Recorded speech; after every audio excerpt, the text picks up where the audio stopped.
were delighted when we got a nomination from Nathan Timpano and Jill Dupy to think about bringing in Virgil Ortiz for the Stanford series.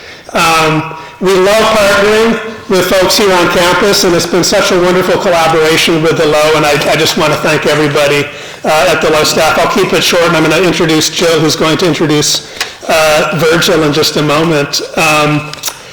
So first I'm going to thank the hardworking members of my staff who've really done a lot to make this event and other events like it possible. Christina Larson, our assistant director, Elizabeth Hernandez, our office manager, Sydney Shamblin Anderson, our graduate fellow, and our four student assistants, Laura Johnson, Layla Blue, Jackson Yanez, Atsar Williams, Jackson Ori, and Lena Hopper. I'd also really like to thank from the bottom of my heart the whole crew at the Lowe for being such great partners. In carrying the banner for the humanities forward here at in Miami-Dade and around the world, right? So without any further ado, but I especially wanted to shout out to Tola Porter. Thank you, Tola, for being such a terrific go-between. And now that you guys are all sufficiently fueled for brunch, let's move on with the show. So it's my great pleasure to introduce to the lecturn Dr. Jill Dupy, who is the Beaux-Arts Director and Chief Curator of the Lowe Art Museum here at She's been at the helm of the Lowe now for just over a decade, right? Since 2014, so an anniversary for Jill, and we've all seen the transformative influence she's brought with her over that intervening decade. The Lowe itself, Tola reminds me, is just about to turn 75, so a lot of anniversaries here. Yeah. And of course, as we know probably all too well at this point, itself is about to turn 100, so any number of anniversaries to commemorate today, and what a lovely way to begin doing that, or to continue doing that here this morning. So, friends, please welcome to the lectern Jill Dupy.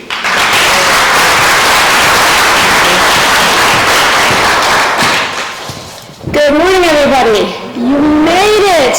It's Sunday, the capstone of Art Week. I know you have so many choices, including staying in your flip-flops at home, and I'm really thankful that you chose to spend your morning with us.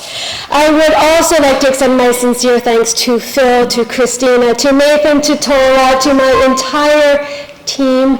Don't tell the other museum directors in town, but I have the hashtag Dream Team. Really, it's a phenomenal organization who makes me look good, but more importantly, makes the Lowe look good. I am so proud and so grateful, proud of and grateful to each and every one of you. I would also like to thank some organizations and some very special people who made both today and, most importantly, the show itself possible, including Miami-Dade County Department of Cultural Affairs and Cultural Affairs Council, the Miami-Dade Mayor and the Board of County Commissioners, the City of Coral Gables, the Funding Arts Network, Beaux-Arts Miami, the Lowe Advisory Council, Lowe members, and Hollis and Jeffrey Freemark, as well as our very own Julie Stroh, who is with us today.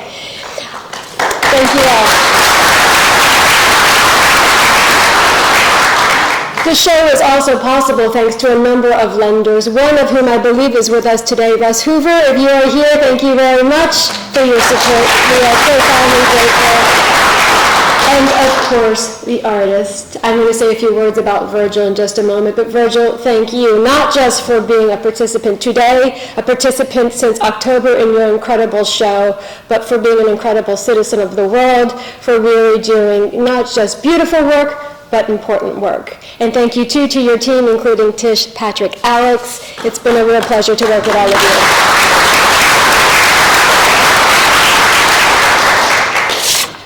Artist Virgil Ortiz challenges societal expectations and breaks taboos. Raised in a creative environment filled with storytelling, collecting clay, gathering wild plants, and producing figurative pottery, Ortiz was and continues to be influenced by his grandmother and mother, both of whom were renowned Cochiti Pueblo potters. His creative practice, however, now extends far beyond clay to include photography, fashion, costumes, AR, VR, and AI. The through line in Ortiz's wide-ranging body of work is his commitment to the Pueblo communities and his objective of creating global awareness about both his people's pasts as well as their present-day vitality, which speaks to generations of strength, persistence, resilience, brilliance, and thriving energy. To advance this critical goal, Ortiz fuses his Pueblo culture with sci-fi, fantasy, and apocalyptic themes, yielding thought-provoking and futuristic imagery while shaping a fantastical new world. In doing so, the artist teaches Pueblo history to generations of viewers worldwide, telling the story of the 1680 Pueblo Revolt by projecting it 500 years into the future.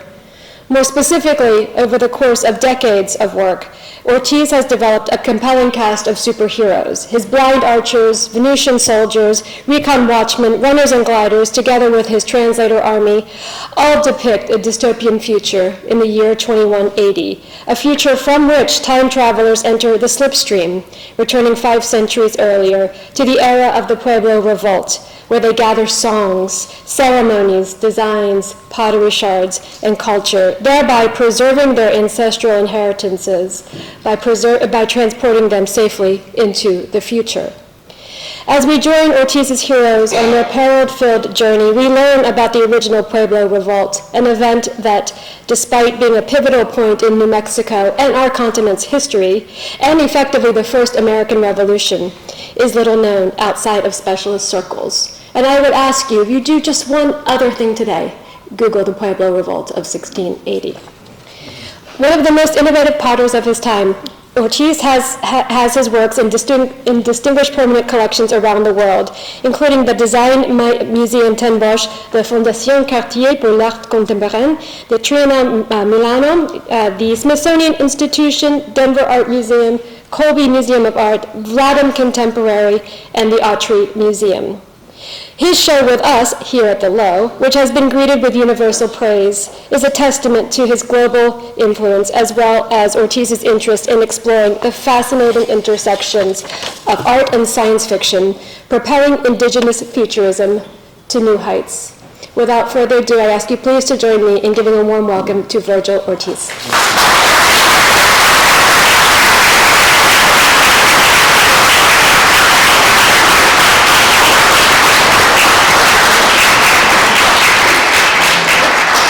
I always record it to show my family at home. I'm actually working. Thank you, Jill. That was awesome. I wish you could come to all my lectures and introduce me like that. But thank you, everybody, for coming, and really thank you, Jill and Phil, for having us and the whole team here. And it's been awesome to work with your team at the Lowe. And it came really quick, and now it's already the Basel time, but. Yeah, thank you so much, but I wanted to introduce my team, Alex and Patrick. I've been working with, I met Patrick in 1999, and he was on stage playing with Rob Halford, Judas Priest, and Iron Maiden. So both of them are musicians, so he was actually on stage playing with them. We stayed friends, and we knew we were going to work on a film together, and we knew we were going to collaborate in the future. So right now we're pushing all of the shows and really introducing all the different types of ways of presenting and educating globally about the Pueblo Revolt, and now using the power of film. It's growing really quick. So we are in the backstory of everything. We're developing a feature film showing the world who we are as a people. We're still here thriving, living, and creating. And when I do shows across seas, all the European people know exactly what I'm talking about, our history, the Pueblo Revolt. But when we do shows in the metro cities in the United States, they're like, what part of Mexico are you from? What's going on? So it's just quite embarrassing that Europeans know our history more than we do. And that's because it's not taught in schools, it's not in our history classes and books like that. So it's obviously to avoid being swept under the carpet. I am trying to reach out to the next generation and people in my age of how am I gonna like reach out to everybody? And like film was one of the biggest things that I was influenced by. And here comes Alex. We met him over Instagram in March, and I was working with another guy, Sebastian, to help me understand and learn AI and augmented reality. And he got another job, so we lost him to work, and all of a sudden Alex heard the call, and he came into our world, and I told him right away, I said, I mean, just like after a couple of shows, by the time Indian market comes around in the summertime, it's going to feel like we've known each other for 4 years or 5 years, and it turned out to be true. So it's like he's out of Chicago, yeah. He's out of Chicago. He's also a musician. He plays with the Blue Man Group. Have you guys heard of them? So he's been there for 13 years, and after 25 years, they're shutting their doors in Chicago. So he has, if you're in the Chicago area, go check him out performing with the Blue Man Group. But they're really pivotal friends that are helping Tish and I to tell the whole story. And it's just really pushing it, like you guys seen the film over at Slipstream, of how it's getting closer and closer. It's helping me to show the people using any type of medium that I can get my hands on. So now, like to have a show this size, to have all the garments, the different types of clay works, traditional pieces that we pulled out of the Lowe's vault, was awesome to visit all these really historic pieces that probably have not been out in a while. But it was like so awesome to be able to see some family pieces in their collection and bring them out, so you could show a whole timeline of what we're doing. So you go back to like 500 years ago with the historic works, and then you see some of my traditional pieces with the, when I say traditional, you'll see it in here. It takes us a whole year to prepare all of the materials to make the traditional work. So we have to go dig the clay. We have to, our traditional colors are black, white, and red. And we get all the materials from the earth. And the black paint that we use is made from wild spinach. And I have a 5-minute video that squashes down a whole year's work so you guys can see the process. It was just fun, but like I literally was born into a family of potters on my mother, Virgil Ortiz side of the family. So great grandmothers, aunts, all of them were all potters. And this is a picture of me and my parents, Guadalupe and Severina. Guadalupe, our dad, was a drum maker. So basically my siblings, I'm the youngest of 6 kids, and we had art surrounding us every day, and they supported us and really just had our back to try any type of artwork that we did. But it's a dying art form in Cochiti, using these types of traditional materials because of the time it takes to dedicate to be able to continue this tradition. So pictured here is Kyle, Dominic, Harlan, Lisa, myself, our dad, one of our younger nieces, Dominique, and my 2 sisters, Joyce and Janice. So they're being active and helping us keep this tradition going. But it's just crazy, like how we have been getting our clay from the same clay vein for who knows how long. And this is a sample, like when it comes out of the ground, and it comes out looking like dark chocolate, and it's really damp and it's super dense. So what we have to do, we have to hike up the mountain 45 minutes, take our digging tools, get the clay out, take them back to the truck, and it's just a whole day spent gathering the clay. Another time we go to another part, another area in the Pueblo on the bottom left-hand side is what we're gathering pumice stone and volcanic ash, which is, it acts as a temper for the clay. So once we get the clay back home, we store it in our storage for a whole year, because it has to completely dry out to bone dry. Because if you were to soak these pieces with water when you freshly took them out of the ground, it's so dense that it will not break down. So when you mix it with the temper, there's still going to be little pieces of pure clay in it, and that will cause cracking and explosions for when you're firing it. So that's why we have to let it dry for a whole year. So once we get it all dry, we crack it down to like 1/4-inch pieces and slowly rehydrate rehydrated, add water in layers. So you're crushing up the pieces, and then you'll see this in the short film, but I'm explaining so you understand what the process is happening. But you get the clay and you start to rehydrate, and it slowly rehydrates evenly, so you're able to have no clumps in it. So you mix it with the temper, which has been put to like 3 screens to get like kind of like baby powder. It's really, really fine. And then again, like once that is ready to go, you mix those two together. The wild spinach, when it starts to bloom its purple flowers, it's ready to be harvested. So it's kind of like an alarm clock. We watch the purple flowers and we gather the whole family because it's a real tedious process to just get only the leaves only, no stems. And then once this is like a small sample of a small batch that we did, but when my whole family's there getting it together, we get like 8 33-gallon size garbage bags just of leaves. Take them home, put them in water, and boil them continuously for like 5 days.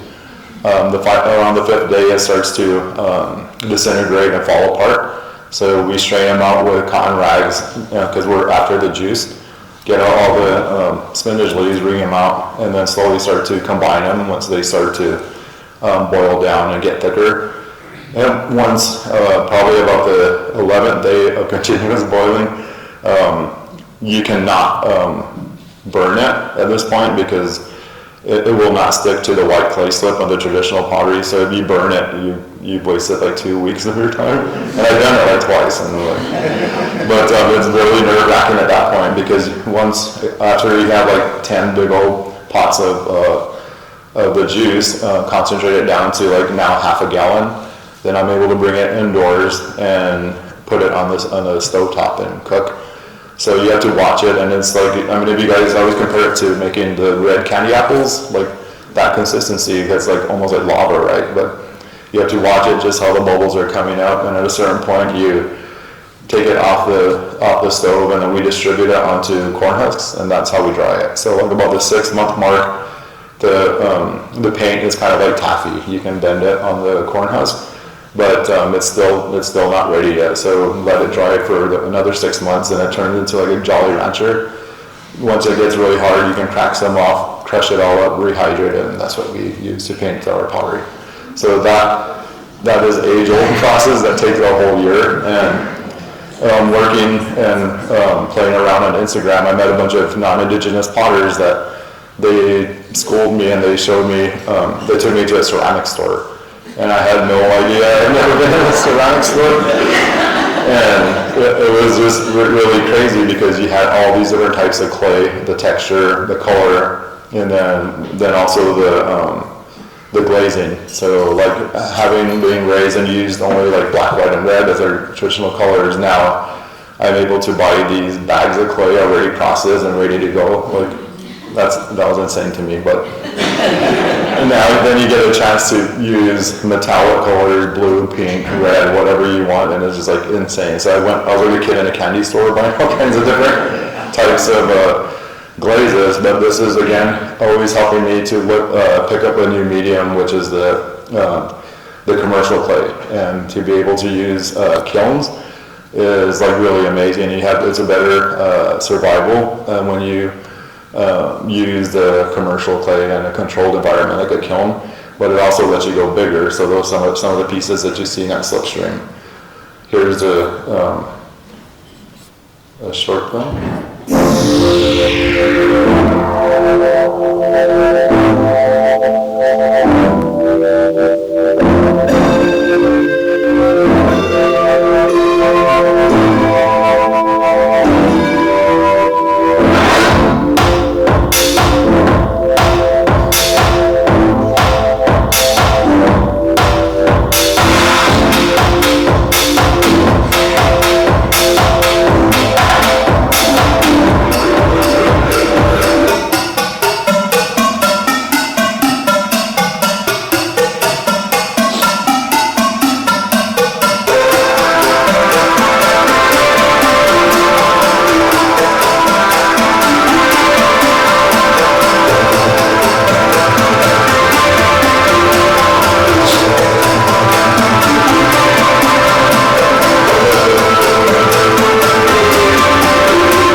So that was a little batch, and that took about a week and a half to do. But talk about manifestation, the Blue Man Group cup, did you see it? And I made this video like years ago before I met Alex, and it's crazy.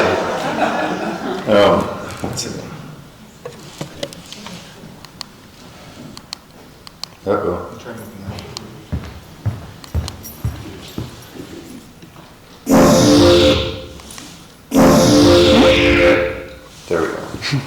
So once we have, like, you see a little sample of like the clay body that we use is red.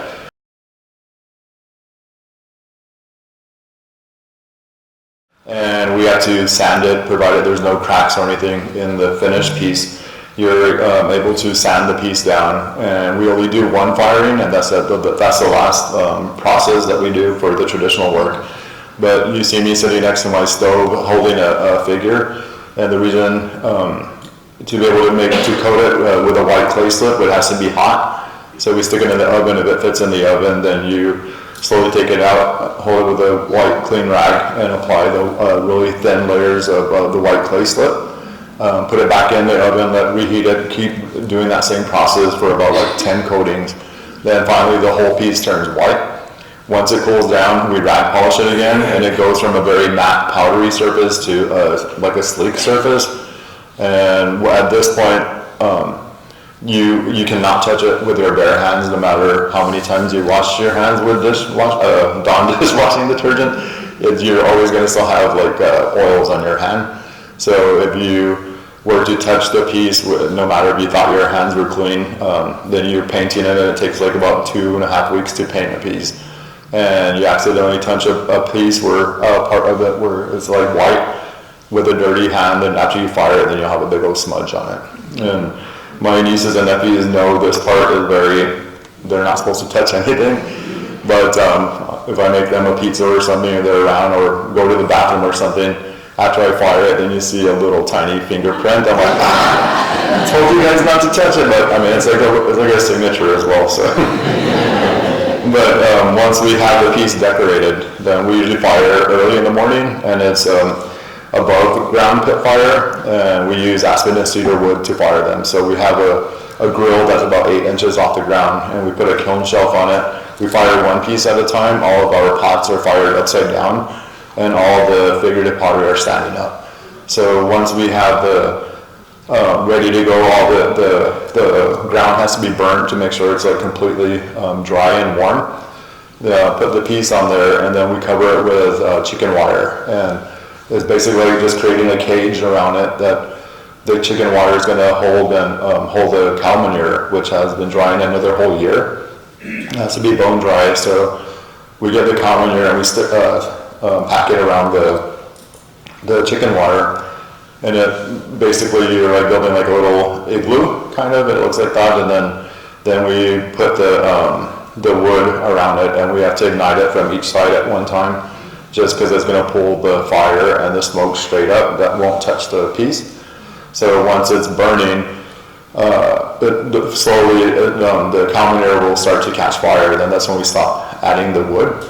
And now there's just a big ball of fire going. And it's a quick fire, probably about 4 hours of like massive just burning. Then once it cools down, providing that you don't hear any popping or cracking, you're praying the whole time, because like you've been working on a piece for 2 months. It's like, okay, this could just blow up really quick, because it has the slightest air bubble within the walls, it could blow up.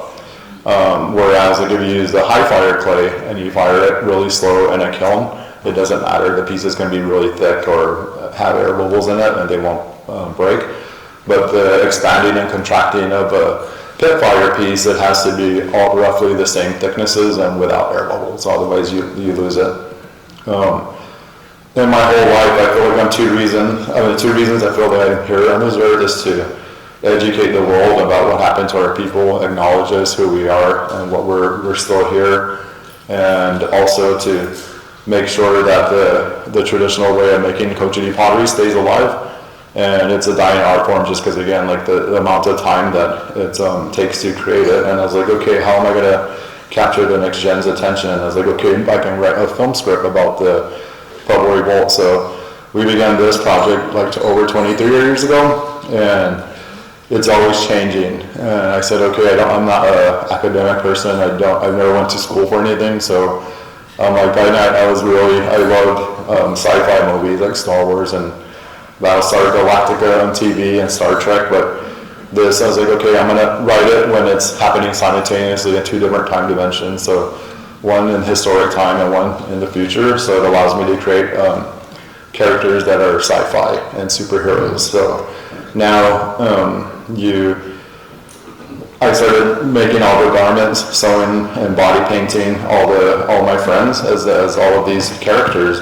Then they slowly started to influence my clay work. So on the bottom right hand side, you see some of the sculptures that are representing the Venusian soldiers, and in the storyline, their Pueblo gets hit first in the future, so that's why they're all sooty and oily looking and have oxygen tanks on and breathing tubes. But they're in the process of relocating their Pueblo to a new land that is the air quality is better breathing. But you see how it's all really taking these images, transferring them onto the pottery. So it's helping me tell the story of how I want to educate wherever the venue's at. But I created 19 groups of characters that represent 19 pueblos that are still left in New Mexico today.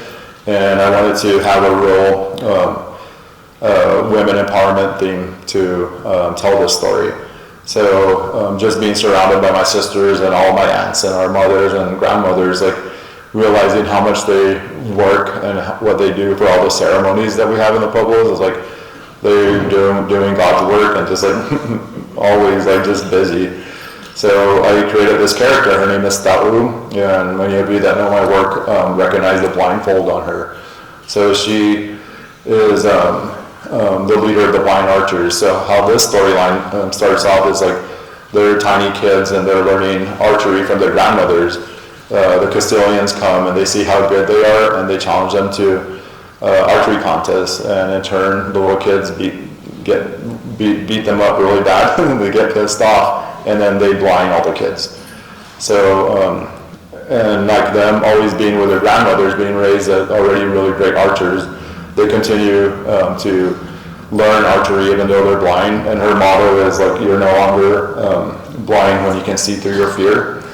And now that for 1680, when that revolt comes, they all stand up and she's the leader of the blind archers. So that's one of the main characters that stand beside Pope, who actually devised a plan for the Pueblo Revolt.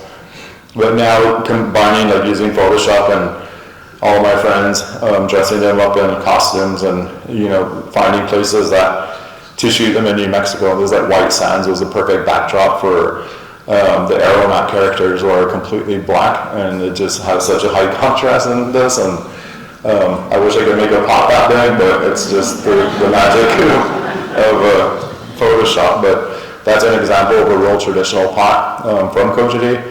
So it has all the different types of the kiva steps, the wild spinach plant, the clouds, the thunder, the lightning. So it's like every pot has a story to tell. And again, like all my travels, I always try to teach people where we come from, and it always goes back to the traditional clay, which is the heart and soul of everything I do, and all the rest of all the mediums that I do orbit around the clay. And some more of the women empowerment warriors, and you can imagine how much fun we have shooting all these different types of characters and utilizing. This was a recycled fashion show, so you get to see all the garments coming alive and what the middle character is wearing, and the one on the left-hand side, those were recycled billboards when I had a show at the Fine Arts Center in Colorado Springs. So I got my hands on the actual billboard material and recreated outfits.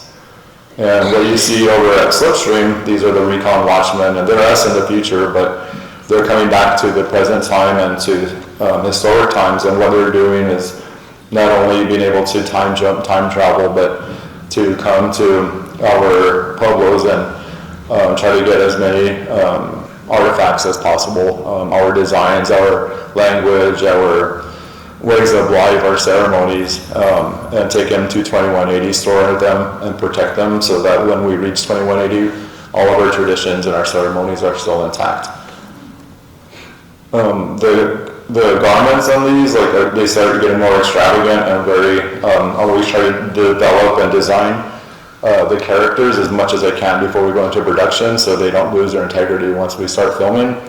But now to be able, because I can't go to like Party City and buy these types of masks or costumes, so taking my friends, we made getting more elaborate masks that to be able to film and use in film. We learned how to go to YouTube University and build all these different types of garments with foam fabrication and resin masks and taking molds of their faces so that these masks completely fit the model perfectly. And this was a project for Meow Wolf. If you guys know what Meow Wolf is, you've probably heard of it. And it was an amazing time because like usually to do a show like at the Lowe, like where you know, they're either behind vitrines or you can't touch the pieces. But with Meow Wolf, I had to design a room like where tons of people would be going there, like punching a piece or like touching everything.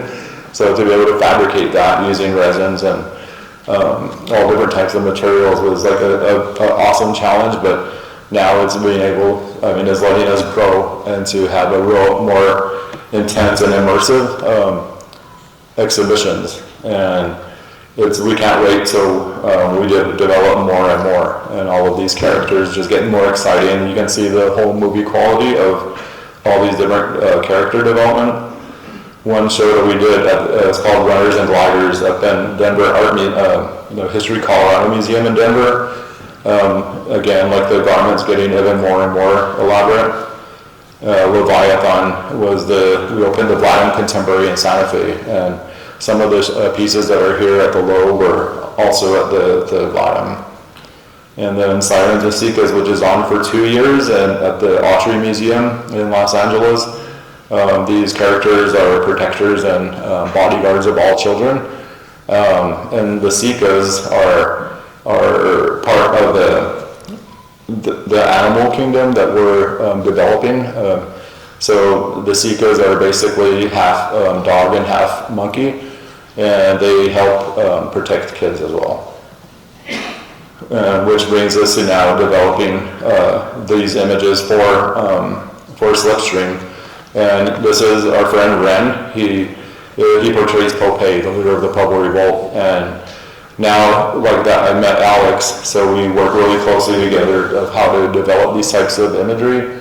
So like the background would be AI, and a lot of people are afraid of working with AI, but if you're look at it in a way like you're collaborating with AI, it's like you're working together with it, and it's exciting what you can do.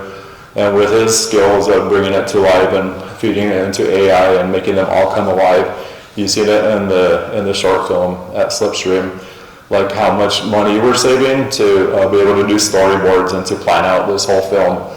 Because like we can't get like 1,000 people running around filming, it costs too much to do that. But now we can prompt AI to build it. I'll build something in Photoshop and recreate a background and then give it to Alex, and then he makes the whole thing come alive. And it's a new way of working, and how it's like really advancing really quick. But again, AI is just like a paintbrush in an artist's hand. So look at it that way is very exciting. Here's an example of it.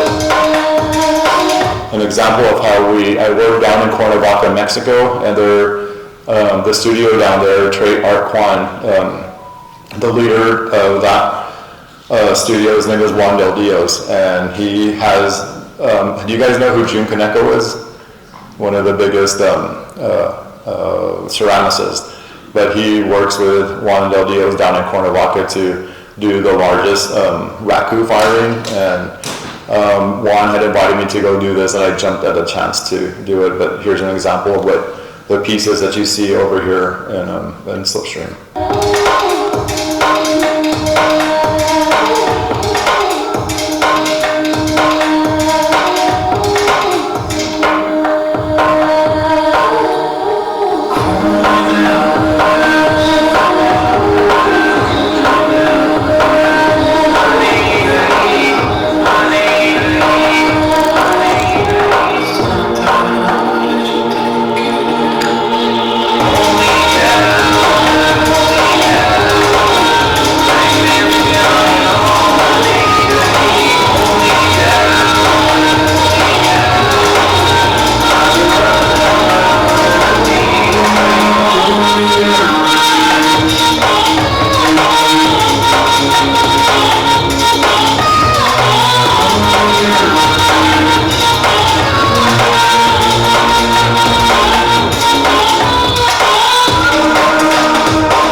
chills to see that.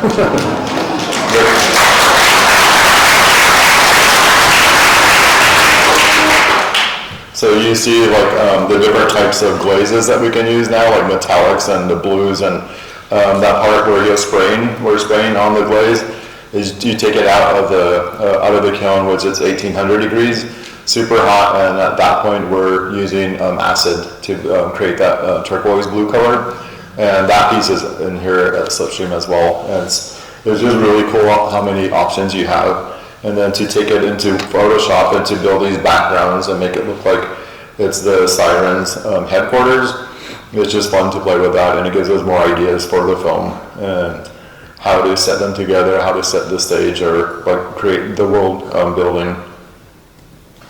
A sample of when they're being glazed down at Cuernavaca, so it's just insane to be able to do huge pieces like that using the raku fire technique. This is, some of these pieces are at the Art Museum in Los Angeles, and I think I said they stay open for 2 years. And we're gonna show you a preview of the next show that we're doing up at North Carolina in Charlotte at the Hickory Art Museum. So it's a continuation of of course, the 1680, 2180 storyline, and the music is composed by Patrick. So all these different types of music that you hear, just like late nights where they're creating, and just, you know, all the voices are his.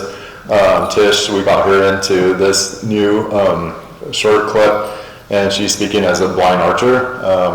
And then you'll see Alex work to bring everything all together. So now we're using bigger and better cameras to develop what we're pushing. So it's pretty cool to see the cinematic part of how we're moving. And the next show is called I Am, and it's Indigenous ancestral memory.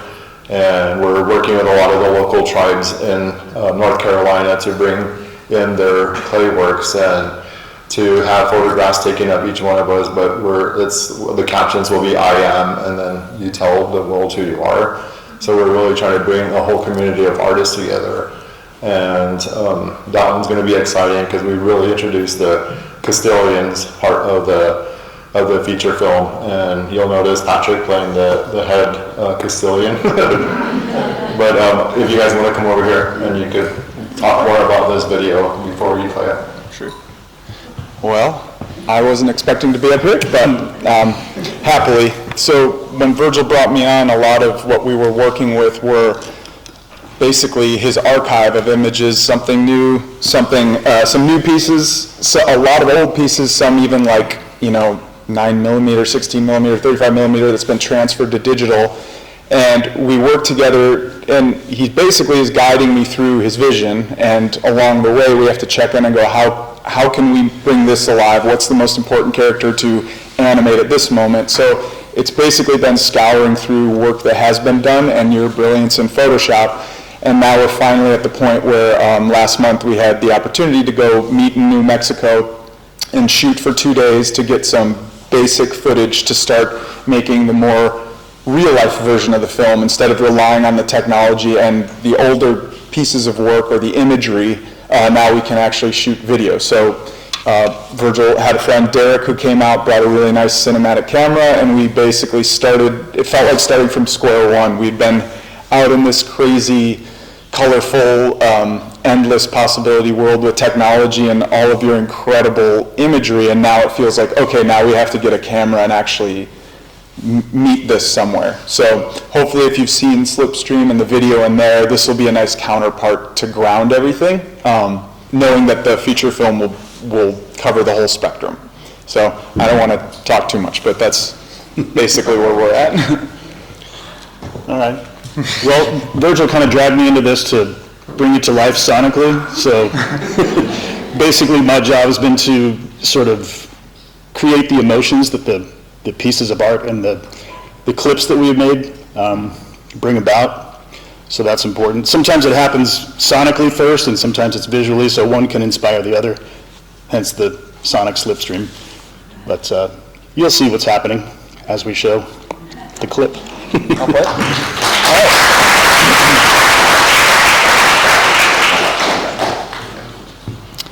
All right. Enjoy.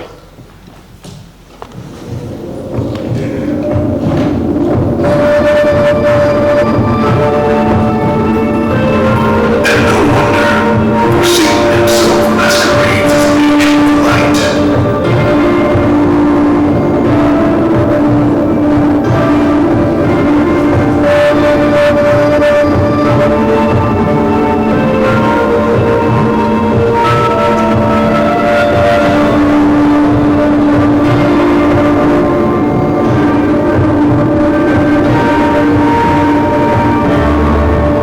Since the dawn of time, our people lived in harmony with the earth. We knew only peace. We passed down our knowledge to generations and thrived with the gift of great abundance from nature. And so it remained across the echoes of time.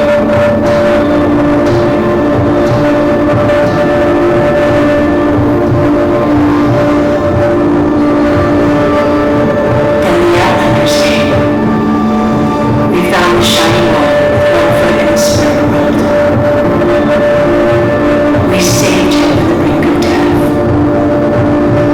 After a long recovery, he slowly returned to a healthy state. Eventually, he felt compelled to tell his own people that he was still alive. He wanted them to hear of the paradise that he had found.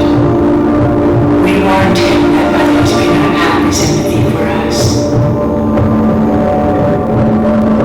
We brought him back to the Pueblo to try and save him, but that fateful day would change the course of our people's history. Then, now, forever.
Thank you again for coming and opening up for Q&A. I mean,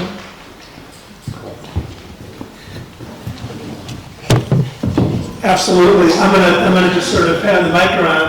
Questions? Is this IM coming to major theaters?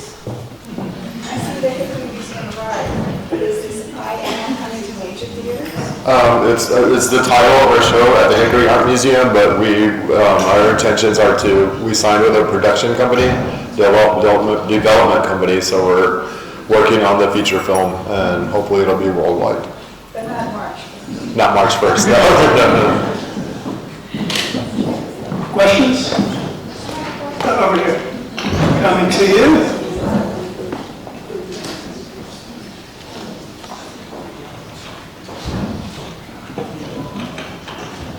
Thank you so much. It's a pleasure for me to be here. And I was very impressed about everything, the whole concept. But one thing that got my attention is the focus that you have in women, and kind of empowering them, and at the same time, the attention that you have in kids vectors. What made you incorporate that into your art? It's always about, like, when I'm working with the traditional clay or the high fire clay, it's like I always tell Tish, like, we're saving money from not me going to a therapist, because it's clay therapy, basically. So I'm always talking with the clay and with our ancestors that way. And I just know how much women are, what they do in our pueblo. They're the backbone of our pueblos, and they need to be held in high regards of, like, how much work they do on a daily basis. And, you know, just having 4 older sisters, and now we have 46 great nieces and nephews. So to have a family that big, and you know, you just have to wish the best for them and guide them and protect them as much as we can. But that's the reason why I wanted to use women empowerment for sure. Question over here? My apologies for having missed the opening, but I was unwell. But I gather that you explained little X's throughout the work and the films at the opening, but I'm still in the dark. Maybe. Yeah, the turkey track, that's a good question. Like, anything that you see that that I do or my whole team does is, like, we always use the turkey track, or it's a roadrunner track. And going back to when I was a kid, I would always see our regalia, the buffalo dance regalia, and the kilts had little X's all over them. And I asked our dad when he was still alive, and we were like, what are the meanings? Why are all these crosses there or X's? And he said, well, they're roadrunner and turkey tracks. I'm like, okay, cool, but why? And he says, like, if you're to be able to track these birds, it's almost impossible because you don't know if they're coming or going. Like, whereas if you're to track a deer, you know exactly which way it's going. But I use it as I adapted it as a signature design element, as a good luck charm, so nobody knows my next move or can track me down. So it's a good luck charm, and that's what the turkey track is. Yeah.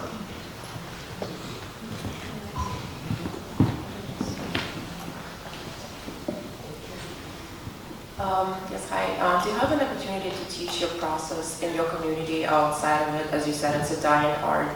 So do you do that, or do you have plans?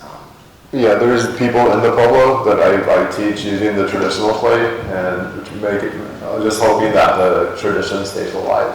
But when I do a lot of workshops in universities or just clay studios around the world, and I keep the traditional clay at home where it's supposed to be in Cochiti, but then when I travel and do workshops, then you get the local clay, the clay, the ceramic stores, and usually most of the students are used to using that type of clay.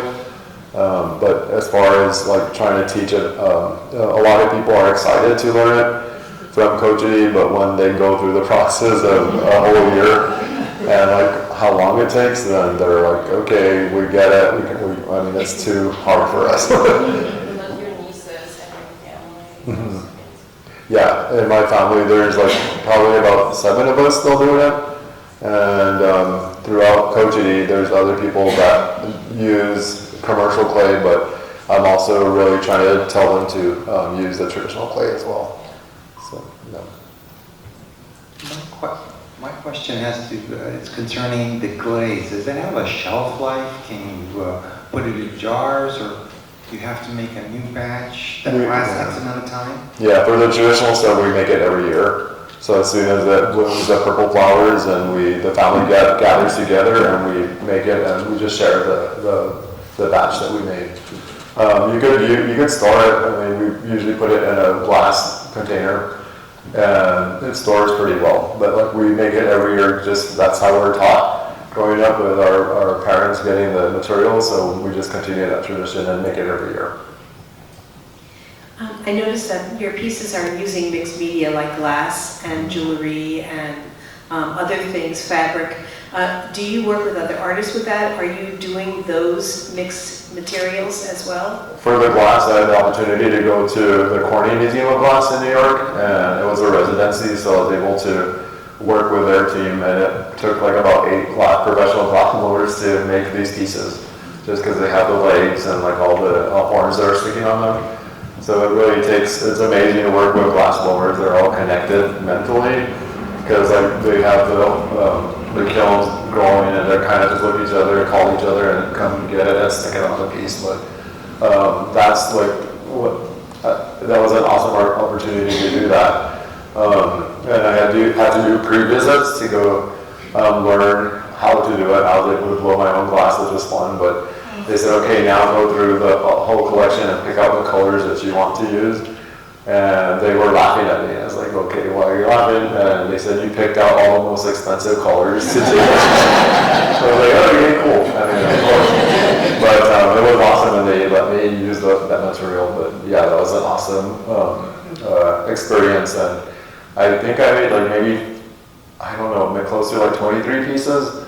And I released like maybe 5 or 6 of them. So our next show, probably at Hickory, I think I'm going to release more of the glass work. The fashion and stuff, I taught myself how to sew, and just again YouTube University, and just sewing and learning how to do this, and no more imaginary hurdles basically. Thank you for your work. I wonder, the thing that I'm most interested in is you come from a culture that's sustained through incredible history and a timeline, and none of us, or most of us, don't have that record. And I wonder how your message we can relate to. I'm very curious about what it's like to have that kind of cultural history. It's like a big family, like through births or deaths, like we're all a big family, and I'm very lucky to be born into a Pueblo family, and no matter what celebrations you go on, like it's the whole tribe that is there that helps you. Like for all the dances and ceremonies, we're all praying together, we're all dancing together. It's just amazing to be a part of it. I wouldn't know what else without having that type of support behind us.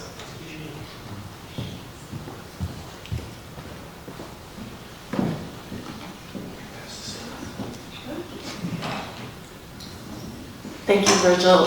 Really appreciate your work and the message that you have, and especially the emphasis on the Pueblo Revolt and getting that story out. I come to this from the academic perspective, and there's so many incredible Indigenous stories like that one that people don't know about here enough. Oh yeah. I just wonder if you have any thoughts on how those stories can come out more. Not just through your work, but through in general. Yeah, there's a lot of people that now what they call Indigenous and Futurism is like really stepping up, and like I feel like I'm the OG because we've been doing it for like 23 years, but now it's finally catching on. And you know, I encourage all the up and coming artists to really talk about who their Pueblo is or their nations, whatever, to really explain to it in a new way so that people understand it. Because especially like through the social networks, you're basically doing like an elevator pitch. So if you have exciting images that will actually make you stop, and then you look at the caption, and then all of a sudden then they're reading more about it. They go to the website, and then you're getting a lesson in history without knowing through art.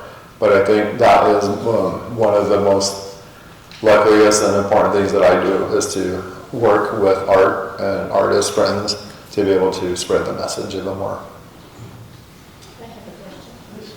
First of all, thank you for your vision and your visionary imagery. Could you tell us more about the alien imagery? Yeah, the alien imagery comes like in me imagining what we are going to look like in the future, and like through my prayers and my meditation, I know the members of past family members that have moved to the next dimension, and I can tell like that they were human. But then there's also like it's been with me since a child. Like there's other types of energies that are either way older or way in the future, and that's where I get all my messaging and like everything that I do is like through prayer. So it comes from past Pueblo family members, but also these other beings that are who knows what they are. But I've had them as guides since I was a kid. So yeah, so it's like you can really tell what pieces are. And like what I'm trying to do is also to like reach out to the world to, if they see these, if somebody else recognizes these images, like I would love to hear from them too. So I won't be the only one, you know, but yeah, it's a prayer as well. I'm very curious, as a child, when you were very young, and you saw your parents and your grandparents working, this process, that takes so long, so much time, so much patience. When did you first realize that you wanted to do that type of work? Thanks for that question. I forgot to tell this story earlier is because like when we wake up to go to school, our mom would be on the dining room table. That was her workshop, her studio. So she'd be already making clay works. In the morning when we get back from school, she'd still be sitting there working on clay.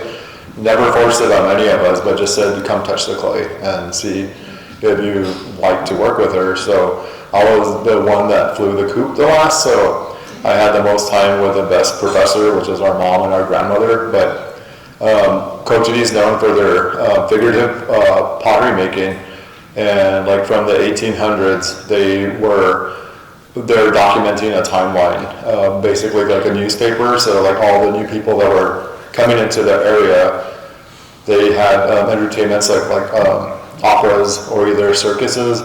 And when the Pueblo people seeing these, they made caricatures of them in clay. So if you look at the historic work, it's all based on social commentary telling a whole story. But when I was a kid, I learned how to make the storyteller doll figure, which is what Cochiti is known for. And it's a seated grandmother or a mother or even animals carrying all their kids. And our language is not written, so it's always spoke. You learn it just by speaking around other elders. But that's what the original storyteller figure was from Cochiti. And I learned how to make it, but having ADHD and everything, so like I started experimenting, making all the different types of characters and already world building in my head.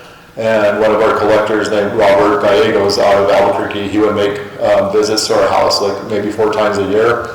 He was a dealer, he had a shop, so he would come make the purchases, and we'd all be getting ready for, we called him Uncle Bob at that point, and I was 6 years old. I know he'd known me since I was 6, but now I was about 16, and he was like, who's teaching this kid how to make these standing figures and painting them all crazy? What are these characters? And my parents just said, well, he's experimenting, but he said, please bring him down to my studio. At that point, we'd never been to Albuquerque, his studio, because he would come to our houses to purchase.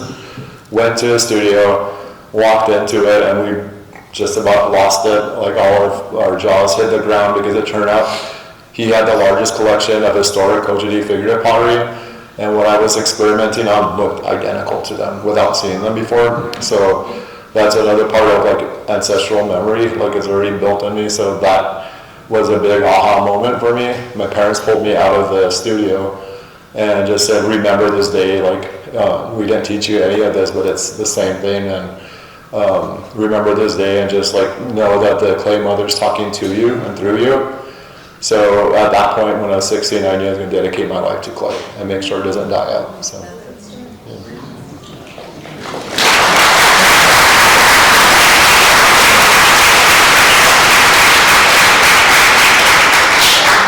I had a question concerning your use of AI. I was wondering if you could speak a little bit to like the benefits as well as the downfall, especially because as a student, we kind of are like discouraged from using AI, especially for creative purposes. And so I was wondering a little bit about like if you think that it is more of a tool or it diminishes creativity or if it helps, because there's a little bit of a controversy there, I feel like. So if you and your team, could speak to that. And like I mentioned earlier, we use it to save a lot of money to be able to, make the storyboards for the film. But I mean, it's the same thing as a paintbrush in each artist's hand.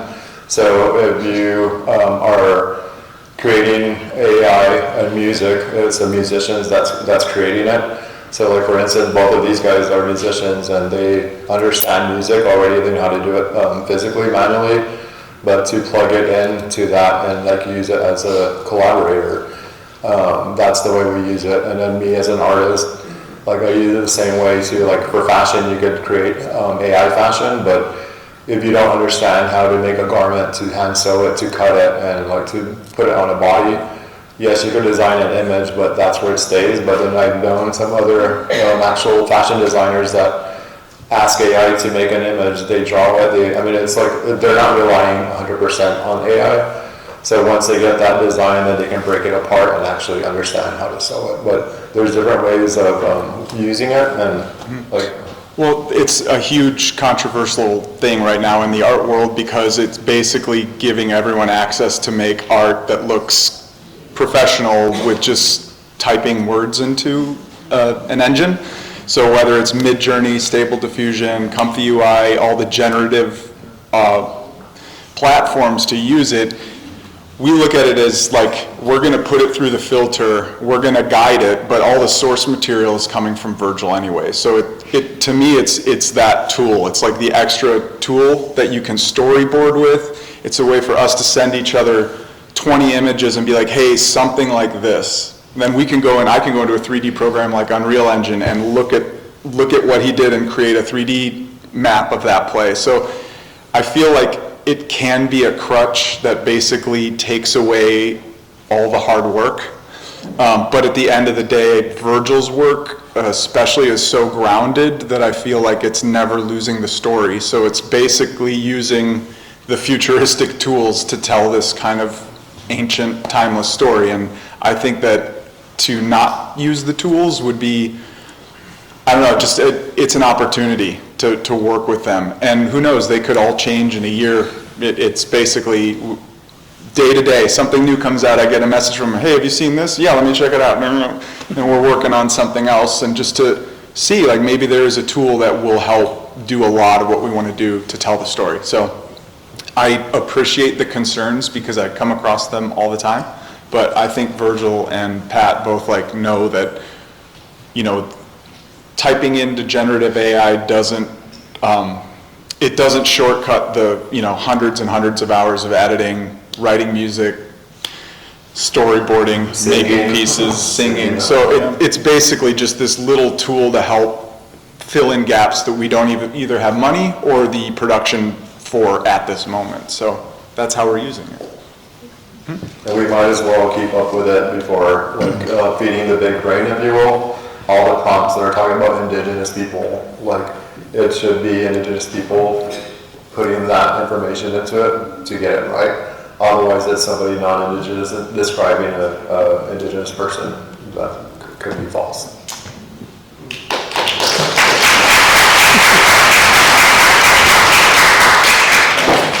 The film mentioned Yamo in Santa Fe, and I'm wondering, since when have you had something there, and more or less what happened? Yeah, we have a permanent exhibition in the Meow that is in Santa Fe, and if you're ever in Santa Fe, go check it out. Yeah. One last question, then I'll wrap things up. Virgil, you touched upon the futurism, and it doesn't escape me your use of Afrofuturism and the significance next to the permanent pieces of the African art. Can you talk about some of this cultural intertwining? Yeah, it totally intertwines, and I love how that works because one of our friends, Nona Hendricks, she is a part of like the massive movement in Afrofuturism, and to be able to make costumes for her and work with her using AI as well, it's just amazing to be. Do you know who Nona Hendricks is? She's one of the original members from LaBelle, and I sang this to somebody earlier, that Gitchy, yeah, welcome to it. Yeah, that was her. She was here at Art Basel, and like she's out of New York, so I worked with her at the Kennedy Center in DC, and then also at the Met, and then now the Lincoln Center. But yeah, you can see how it all blends together. Like you take a look at films like, what is the one? Oh gosh, it was with Afrofuturism. But like how, what's that? Black Panther? Yeah, Black Panther. So all of these types of people of color, like they're becoming slowly the superheroes, like in all the comic book stuff. And that's exactly what I want ours to be, and represented the right way, made by an Indigenous person. Yeah. Well, friends, we can clearly be here all afternoon because Virgil's work and creativity are so multidimensional and thought-provoking. A couple of very brief takeaways for me is just the profound fact of the rootedness of creativity and community, and involving your work with many other people. And that's one of the great takeaways, I think, from Virgil's body of work and the way he talks about it, his rootedness in community. And the other thing is, I don't know about you guys, but I'm going to spend a lot more time at YouTube University going forward. So thank you all so much for coming out today. Please give Virgil a big round of applause.